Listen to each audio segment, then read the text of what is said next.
नमस्कार. आपल्या सगळ्यांचे सोशल महाराष्ट्र न्यूज चॅनलमध्ये हार्दिक स्वागत. चला वळूया तर एका नवीन बातमीकडे. आजची बातमी. धुळे शहरातील सहजीवन नगर परिसरात चक्क स्वतःच्या राहत्या घरातच बनावट देशी विदेशी दारूचा कारखाना चालवणाऱ्या संशयितावर धुळे स्थानिक गुन्हे शाखेने धडक कारवाई केली आहे. पोलीस निरीक्षक श्रीराम पवार यांना मिळालेल्या गोपनीय माहितीच्या आधारे शासकीय दूध डेअरीच्या पाठीमागे असलेल्या संशयित गणेश टिकम याच्या घरावर पथकाने सापळा रचून छापा टाकला. यावेळी घरातच सुरू असलेला अवैध कारखाना पाहून पोलिसही चक्रावले. पथकाने कारवाई करत तब्बल 1,68,090 रुपये किमतीचा मुद्देमाल जप्त केला, ज्यामध्ये 3 मोठ्या ड्रममधील सुमारे 800 लिटर स्पिरिट, विविध ब्रँडची बनावटी झाकणे, पॅकिंग मशीन आणि सुगंध रंगासाठी वापरले जाणारे रसायन याचा समावेश आहे. पोलिसांनी हा कारखाना नष्ट केला असून संशयित आरोपी गणेश निकम याला अटक करून त्याच्या विरोधात धुळे शहर पोलीस ठाण्यात गुन्हा दाखल करण्यात आला आहे.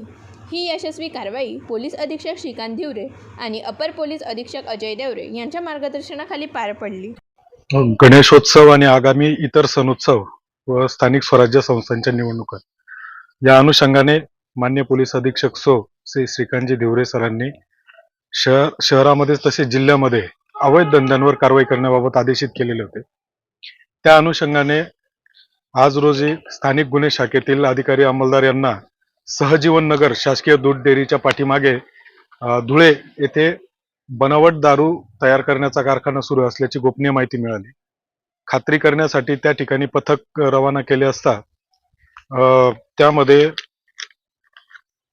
संशयित गणेश नारायणराव निकम सहजीवन कॉलनी राहणार हा त्याच्या स्वतःच्या राहत्या घरामध्ये स्पिरिट तसेच इतर साहित्य, दारू बनवण्याचे इतर साहित्य, मशिनरीज असं तो ठेवून आणि त्या ठिकाणी दारू बनवत असल्याचे निदर्शनास आले.